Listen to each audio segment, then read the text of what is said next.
Trains have always carried more than passengers. They carry stories, dreams and departures, reunions and regrets, 1,000 moments pressed between the clatter of wheels and the sigh of steam. For more than a century, railways have stitched the world together. Yet some journeys were never meant to end. Some trains reached stations that no map could name. Some vanished between one breath and the next. These are the stories that linger along the rails, the tales that conductors whisper when the night is still. 5 true mysteries drawn from the world's long history of travel, where the lines between time, memory, and the unknown blur like smoke against glass. You will hear of a train that entered a tunnel and never returned, of miners whose morning ride became their last, of passengers who boarded a silver ghost beneath Stockholm, and of fires that still burn along forgotten tracks. Each story leaves behind the same faint echo, metal against metal, sorrow against time. And though the locomotives have long fallen silent, their echoes continue to move across continents, across centuries, across the very edge of what we call reality. The railway age promised connection, but it also built corridors of isolation. As iron rails carved through wild lands, they became perfect witnesses, cold, unblinking, keeping secrets that only silence could hold. For every triumph of engineering, there were tragedies too haunting to forget. Trains that vanished without trace, passengers who boarded and were never seen again, engines that returned empty, their clocks still ticking, but their drivers gone. Some of these stories have explanations: mechanical failures, human error, simple tragedy. Others do not. They belong to that strange territory between history and myth, where fact and folklore meet in uneasy truce. And when you listen closely to an old railway at night, you might still hear it, the low vibration of something passing unseen, the hum of a journey that never found its end. Our first tale begins in Italy, a bright summer morning in the year 1911, and a train that vanished into the mountains. It was called the Zanetti Express, a gleaming private train built to celebrate Italy's new railway system. 3 carriages of polished wood and brass, 50 passengers dressed in their finest. The journey was to be simple, from Rome to Milan, through the scenic Lombardy hills. As the train approached the Lombard Tunnel, the sun was high and the tracks shimmered with heat. Villagers waved from the fields, watching the elegant machine roll toward the mountain. But when it entered the tunnel, it never came out. Rail workers waited on the far side. Minutes passed, then hours. No sound, no smoke, no engine. They searched the tunnel, walking its full length. It was empty. No wreckage, no passengers, not even a scrap of cloth. The Zanetti Express had simply vanished. The line was closed, inspected, rebuilt. But the mystery only deepened. Those who lived nearby began to whisper of ghostly lights flickering inside the tunnel at night, and the distant sound of a train moving somewhere that no track led. The disappearance of the Zanetti Express became one of the strangest transport mysteries in Europe. Railway officials refused to speak of it, fearful of panic spreading through the region. But rumors traveled faster than any train. Within days, newspapers reported that an entire locomotive and 50 souls had been swallowed by the earth. Some claimed there had been a collapse inside the tunnel, but no debris was ever found. Others said the train had entered a pocket of gas, that everyone aboard had perished quietly in their seats, but the carriages were gone, the track unbroken, and the mountain still stood whole. Then came the witnesses. A farmer in the valley reported hearing the echo of a whistle days after the search had ended, a faint metallic cry from deep beneath the ground. Another swore he saw 3 figures walking along the tracks at night, dressed in old-fashioned clothes, faces pale and uncertain, as if they did not realize how much time had passed. In the years that followed, the tunnel was sealed. The railway company denied everything, yet trainmen passing that stretch claimed their compasses spun wildly as they drew near, and the signal lights flickered without reason. It was as though the line itself refused to forget the train it had once carried. Decades later, in 1955, a report surfaced from far beyond Italy. A Mexican newspaper published an account from the small town of Zacatecas, where witnesses described a ghostly train seen gliding silently across the hills. It was made of pale silver, its windows glowing faintly, and inside figures stared blankly into the dark. One man claimed to have seen the number on the engine, the same as the long-lost Zanetti Express. He said it shimmered in the moonlight, the carriages moving without sound, before vanishing into the desert air. Skeptics called it coincidence, a traveler's tale grown wild. But there were other stories. A mining crew reported hearing the echo of steam deep underground, though no shafts ran that far. A group of monks in Lombardy claimed they saw flickering lights beneath the mountain when the wind turned cold. Whether real or imagined, the Zanetti Express had become legend, a ghost train caught between worlds, and perhaps that is why its story endures, because it is not about death or machinery, but about the thin line between destination and disappearance. Some journeys are not meant to end at all. Today, the tunnel where the Zanetti Express vanished remains sealed by heavy iron doors, its entrance half hidden by moss and ivy. Locals avoid it after dusk, saying the air grows strange near the stones. A faint hum can sometimes be heard there, like distant machinery, like breath. Those who dare to listen closely swear they can still hear the clatter of wheels deep within, the ghost of a whistle rising and fading in the dark. No one has entered for decades, though some claim to have pressed an ear to the cold metal and felt vibration, as if something beyond still moves. Rail historians insist there is no record of a Zanetti Express.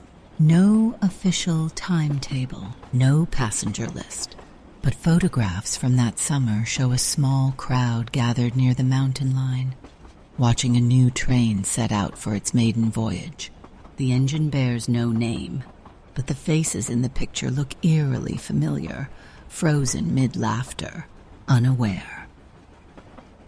And somewhere, perhaps still, the Zanetti Express continues its endless ride, crossing unseen landscapes, forever searching for a station that no longer exists.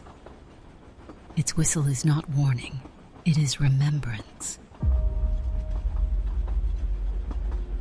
The second story begins far from the sunlit hills of Italy, in the grey valleys of North Wales, where coal dust once hung in the air like a second sky. It was the morning of September 22nd, 1934, and the men of Wrexham were rising before dawn. Each day began the same. A small train called the Colliers Express rattled along the branch line toward Gresford Colliery, carrying miners in silence. Their faces were tired, their clothes already blackened with the dust of endless tunnels. They drank their tea, shared quiet jokes, and watched the first light spill across the slag heaps. That morning the air felt different, heavy and still. The engine puffed through the valley, its whistle echoing once, before vanishing into fog.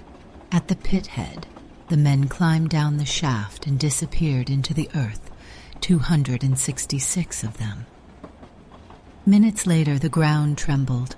A dull roar rose from below, shaking the nearby houses. Then came a second blast, a sound like thunder tearing through stone. The colliery head frame shuddered, smoke billowed upward, and the railway platform fell silent. The Gresford disaster had begun, one of Britain's worst mining tragedies. And that small morning train, the Colliers Express, would soon become part of its haunting legacy. When rescuers descended into the mine, they found devastation beyond words. Passages collapsed, air thick with gas, fires still burning deep within the earth. Only a handful of men ever came back alive. For days, the rail siding near the pit filled with wagons carrying equipment, coffins, and silent families waiting for news that never came. The little train that had brought the miners each morning now stood empty beside the tracks. Its carriages were streaked with ash, its seats dusted with soot. Some said that when the wind blew from the pit, you could hear the faint sound of footsteps inside the carriages, boots shifting, picks rattling, as though the men were boarding once more. Weeks later, when the fires were finally sealed underground, the railway closed the branch line, but the villagers swore the Colliers Express still ran. On misty mornings before dawn, they heard a whistle echo across the valley, followed by the rhythmic clatter of wheels, where no train now passed. Old miners said it was not a ghost train, but a memory, a way for their comrades to keep the shift alive, to finish the journey they never could. And so, every autumn, as the air thickens with fog, the people of Gresford still listen for that sound. A train bound for nowhere, carrying the voices of men who never returned to daylight. Modern visitors to the site of the Gresford pit find little left but grass and stone. Yet those who stand there at dawn often speak of the same strange feeling, a vibration beneath their feet, as if some hidden engine still moves far below. Rail enthusiasts who walk the disused line report hearing soft metallic echoes that fade when they stop to listen.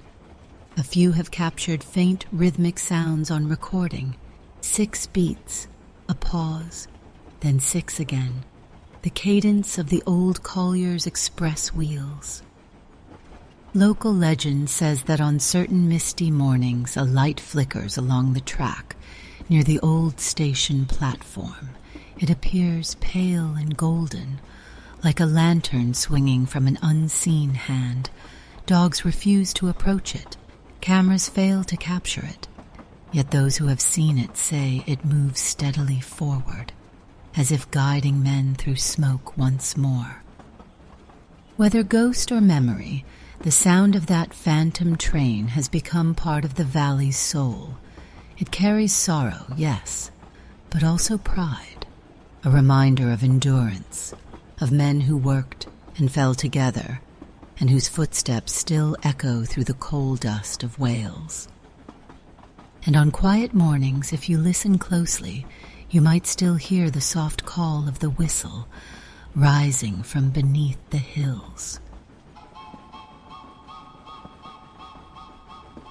Our next story begins in Germany, in the cold spring of 1922, on the outskirts of a quiet farm called Hinterkaifeck.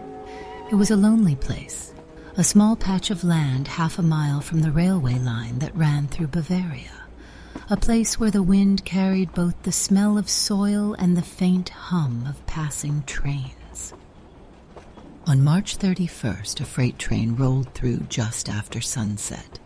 The only man awake enough to notice was a signal keeper named Andreasen, stationed near the track. He had worked there for years and knew every whistle and wheel by sound. But that night, something was different. He saw a man walking beside the line, heading toward the Gruber farm. The stranger wore a long coat and carried something heavy slung over his shoulder. Andreasen called out, but the man did not turn.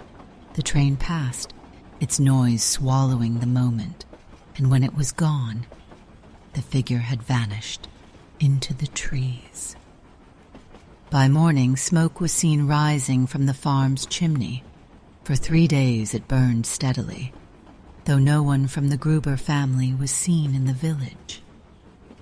When neighbors finally went to investigate, they found 6 bodies, the entire household slaughtered with a mattock.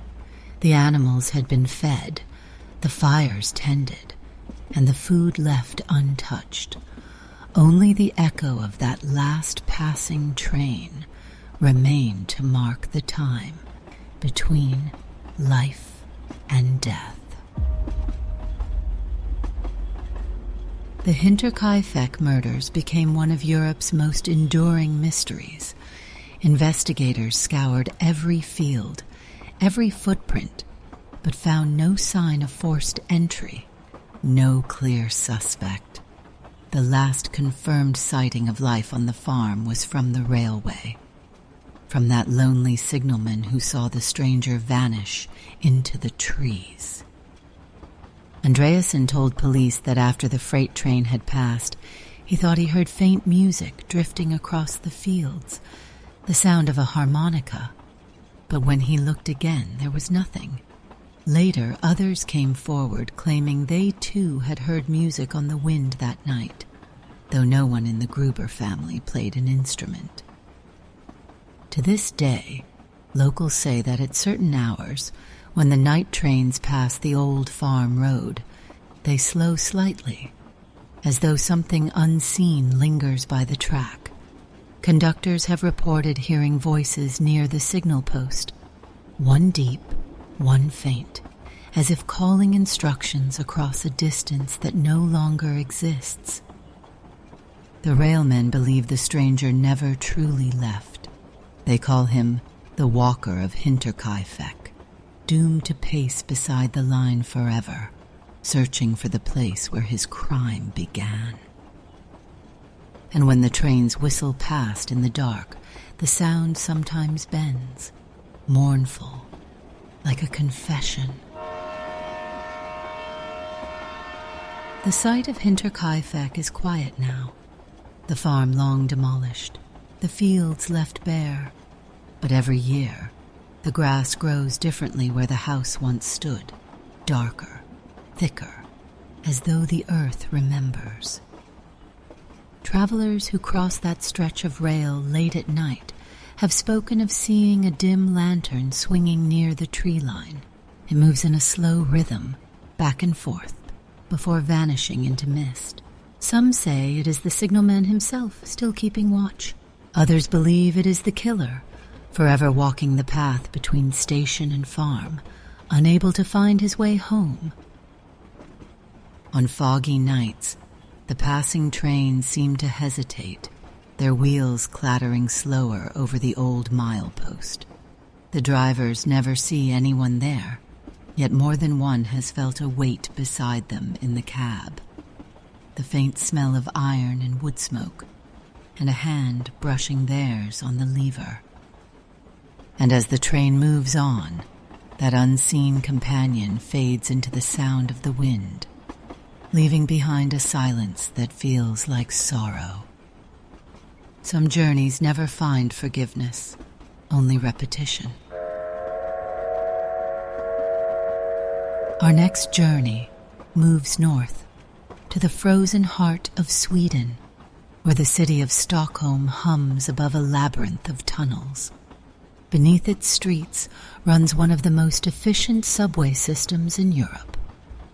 But among the late-night passengers, whispers tell of a train that should not exist.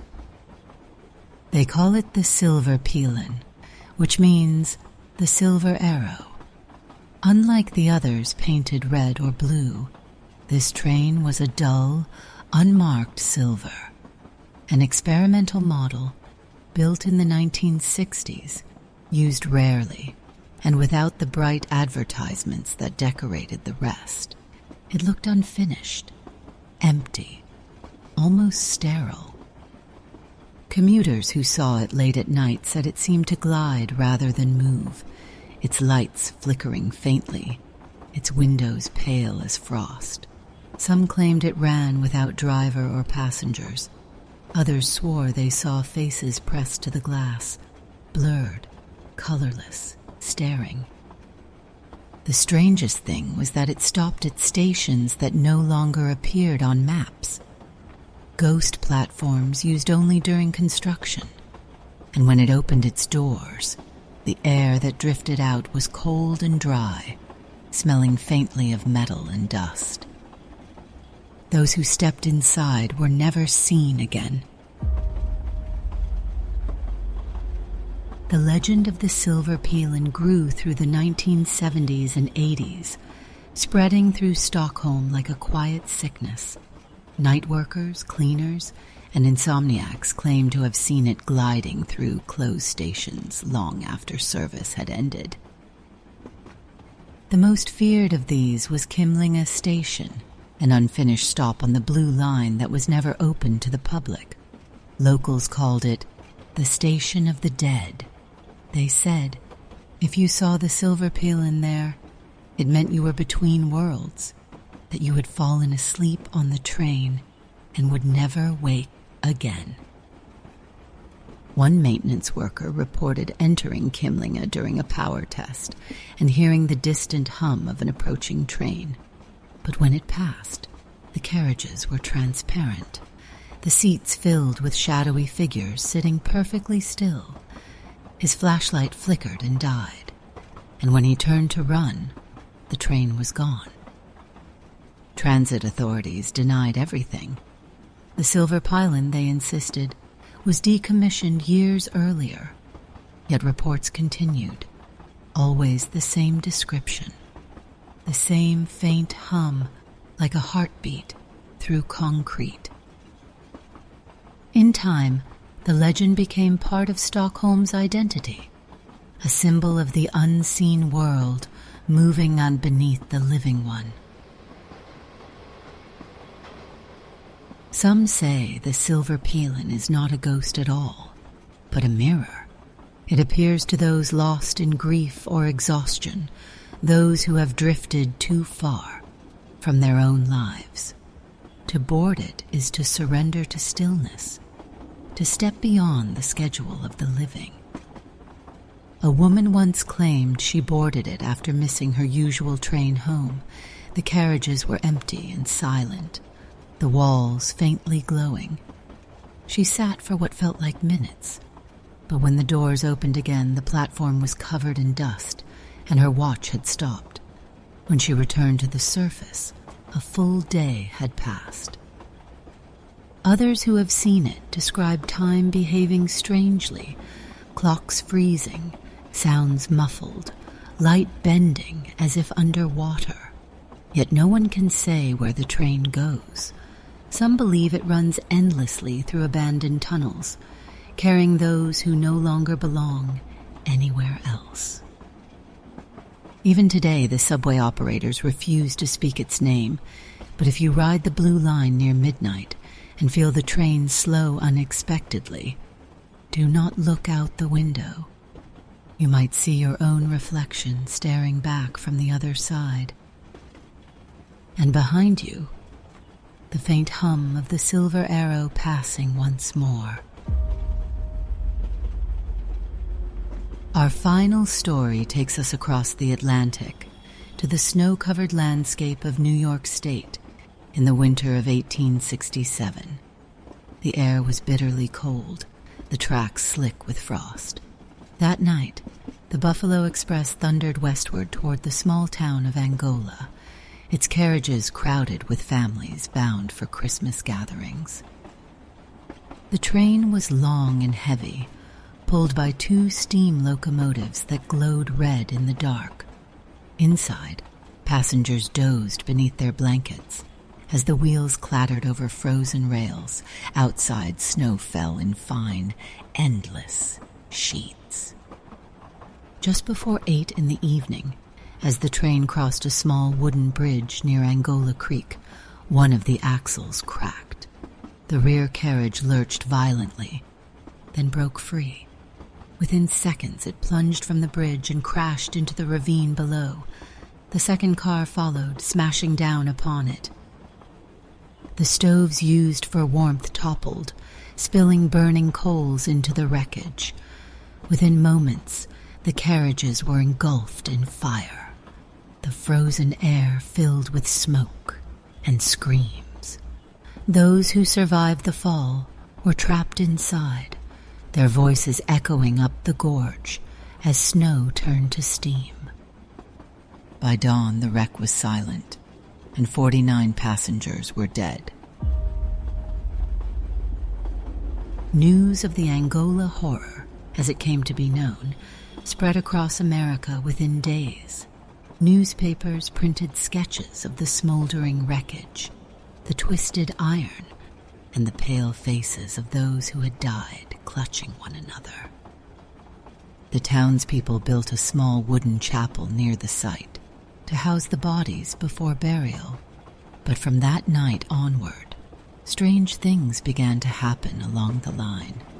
Trainmen reported seeing firelight flickering in the gorge, even when no trains were near. Others heard the sound of wheels grinding over rails that had long since been replaced. In the years that followed, engineers swore they saw a burning train appear on cold winter nights, silent, moving without smoke, its windows glowing orange like embers.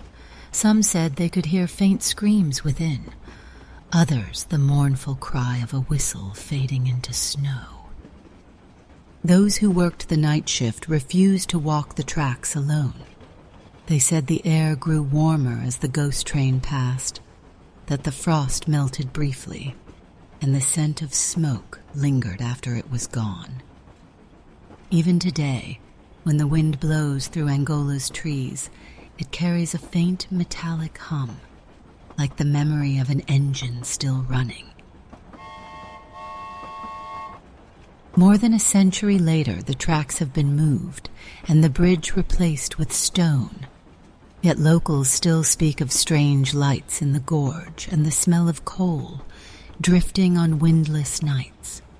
Some have seen a dim red glow moving through the trees, vanishing before it reaches the water. Railway historians call it imagination, a remnant of shared grief that echoes across generations. But the people of Angola know better. They say the dead are not angry. They are simply traveling home over and over again, seeking the journey they were denied. On the anniversary of the crash, a small group gathers by the chapel to light candles along the rail. They stand in silence, listening to the wind.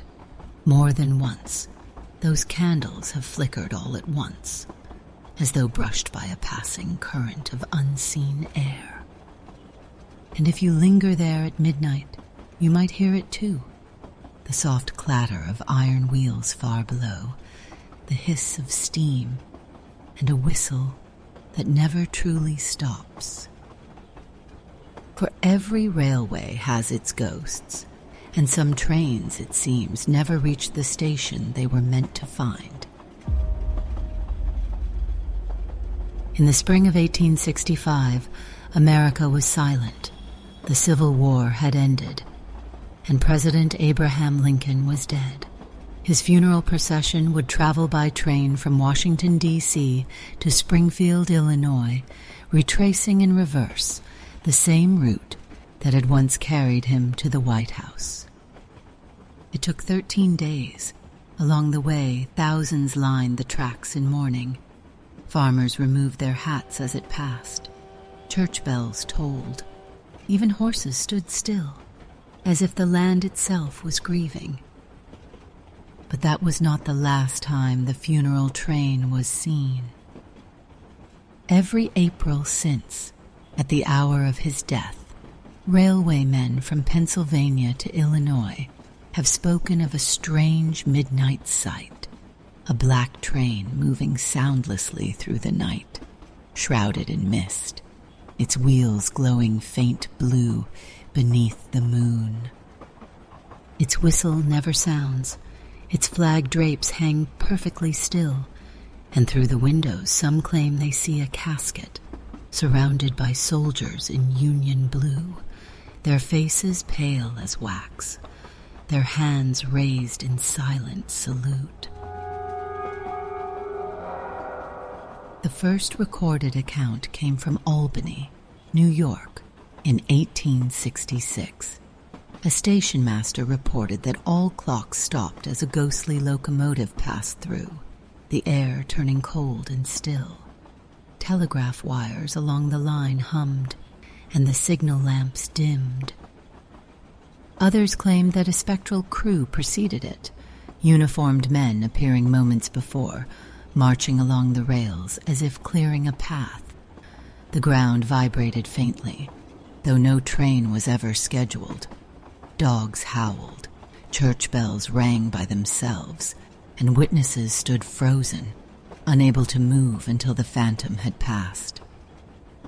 Some said the sound of muffled drums could be heard beneath the whistle's echo, the rhythm of a military funeral still in motion. As the years passed, railway workers began leaving small coins along the tracks each April, offerings of respect to the president who had freed a nation and whose spirit, they believed, still traveled home each spring. They said it was not a haunting, but an honor guard. Modern trains no longer run along much of the original route, yet sightings of the phantom funeral train continue. Historians dismiss them as myth, but engineers still tell the tale in hushed tones. They say that on foggy April nights, you can hear it in the distance, a low rumble like thunder, moving in perfect rhythm, fading before it reaches the next station. Those who have seen it describe an eerie beauty. The engine gleams like polished obsidian.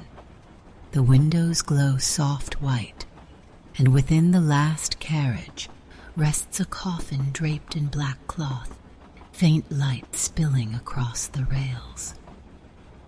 When it passes, the air smells faintly of lilac, the same flowers that lined Lincoln's coffin in the spring of his burial. Then, as suddenly as it appears, it vanishes, leaving silence so deep that even the wind pauses. Perhaps it is not a ghost train, but a promise, a reminder that some journeys never end, because the spirit they carry is too great to rest. And somewhere, across the miles of sleeping track, the whistle calls softly once more. The story of the phantom funeral train feels different from the others, quieter, nobler. It is not bound by tragedy or violence, but by reverence, a procession that still moves because millions once wept along its path. Where the Zanetti Express vanished into mystery, and the Silverpilen drifts between worlds, Lincoln's train moves through remembrance. It carries no lost passengers, no mournful ghosts, only the echo of a nation's grief. Those who have witnessed it say it brings no fear, only stillness. Clocks pause, hearts slow, and for a few seconds, time itself bows its head.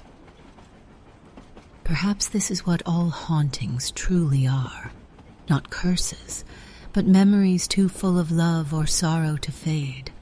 The rails beneath us may be steel, but they are also veins of history, carrying the pulse of every life that once passed over them. And when we remember, those echoes return, reshaping silence into story. If you listen closely, you can hear the connection between every tale we have shared, the vanished trains, the flickering lights, the voices on the wind, all bound by the same invisible thread. Each mystery tells us that movement never truly stops, whether through Italy's lost mountains, the coal valleys of Wales, the haunted farms of Bavaria, or the frozen tunnels of Sweden. Something always continues forward. Even in the heart of tragedy, there is a strange beauty, the persistence of presence. The dead do not always cry out. Sometimes they simply continue the motion that once defined them.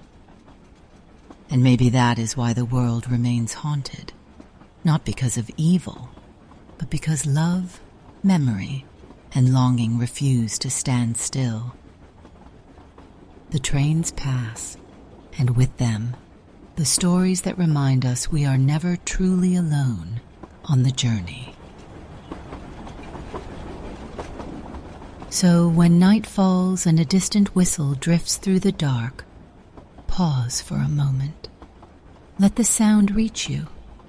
Somewhere, a story is still traveling, a fragment of the past crossing quietly through the present. Perhaps it is the Silverpilen gliding beneath the streets, or the miner's train rising through Welsh mist, or maybe, just maybe, it is the black funeral train of a president, keeping his final promise to return home. In the hush that follows, you may feel it, that soft vibration beneath your feet, the heartbeat of history still in motion. This has been Ghosts on the Line, true train mysteries from around the world, written for Sleepy Mysteries and narrated by Regina Sage Monroe. If you enjoyed this journey through time and shadow, subscribe for more true mysteries that whisper between the worlds. And I leave you with this thought. Maybe ghosts do not wander because they are lost, but because we are still listening for them to arrive.